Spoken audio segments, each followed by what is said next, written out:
ఆయన ఆండాళ్ దివ్య తిరువలుగలిగే శరణం. ఈరోజు మనము ధనుర్మాస వ్రతంలో 27వ పాసురానికి వచ్చాము. దీన్ని కోడారై పాసురం అంటారు. కోడారై పాసురం అంటే కోడారై ప్రసాదం చేసుకొని గంగాళాలతో స్వామికి సమర్పిస్తాం అన్నమాట. మేమైతే 11 గంగాళాలతో ఉదయం మా పెరుమాళ్ళకి సమర్పించుకున్నాము. ఇది భావన కోసమని ఇక్కడ ఒక గంగాళంలో పాయసం పెట్టాము. ఇంకా పాసురం యొక్క అర్థాన్ని చూద్దాము. తనతో కోడని శత్రువులను జయించడి కళ్యాణ గుణసంపద గల గోవింద, నిన్ను కీర్తించి వ్రత సాధనకు పరయ్యను వాద్యమును పొందదలిచిన ఘన సన్మానమును లోకులందరూ పొగడటి తీరులో నుండును. చేతులకు గాజులు మొదలగు ఆభరణములు, దండకడియములు, చెవు కిరిందు భాగమున దాల్చెడి దుద్దు, పై భాగమున పెట్టుకునేటి కర్ణ పువ్వులు, కాలి ఎందెలు మొదలగు అనేక ఆభరణములు మేము దాల్పవలెను. తరువాత మంచి చీరలను దాల్పవలెను. దాని తరువాత పాలు అన్నము మునుగునట్లు నెయ్యి పోసి ఆ మధుర పదార్థమును మోచేతి వెంబడి కారునట్లు నీతో కలిసి కూర్చొని చల్లగా హాయిగా భుజించవలెను అని గోపికలు తమ వ్రతఫలమును ఇందు వివరించుచున్నారు.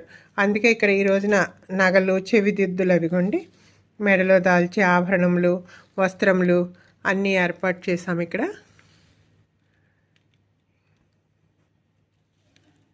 అసలు యాక్చువల్గా ఈ రోజుతో ఈ వ్రతం కంప్లీట్ అయిపోయిందనమాట.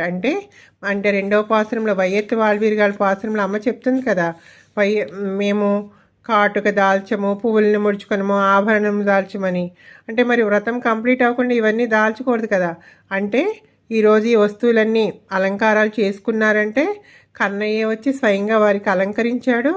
ఆ కన్నయ్యతో కూర్చొని పాలు తినము, నేతిని ఆరగింపమని చెప్పారు కదా. కానీ ఈ రోజున నెయ్యి మురుగునట్లు పాలతో కూడిన పరమాన్నాన్ని ఆ కన్నయ్యతో కలిసి కూర్చొని భుజించారంటే ఈ రోజుతో వ్రతం కంప్లీట్ అయిపోయిందనమాట.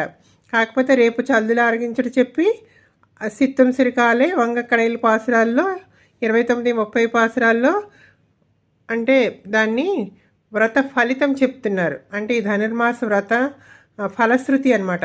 అంటే ధనుర్మాస వ్రతం చేస్తే ఎలాంటి ఫలితం లభిస్తుందని చెప్పేది 29, 30 పాసురాలు. దాన్ని ఫలశ్రుతి పాసురాలు అంటారు. ఈ రోజుతో ఈ ధనుర్మాస వ్రతాన్ని నోము నోచి మార్గశీర్ష నోము నోచి ఆ వ్రత ఫలితాన్ని కన్నయ్యతో కలిసి అనుభవించారు. అంటే ఇది పైకి ఆంతరంగా ఈ వస్తువులు ఇవన్నీ కనిపిస్తున్నాయి, కానీ దీనికి విశేషార్థంలో అయితే ఆచార్య సమాశ్రయణం పొంది జీవుడు ముక్తిని పొంది మోక్ష మార్గాన్ని చేరుకుంటారు. అది ఎలా చేరుకుంటారు, అక్కడికి వెళ్ళాక ఏం జరుగుతుందని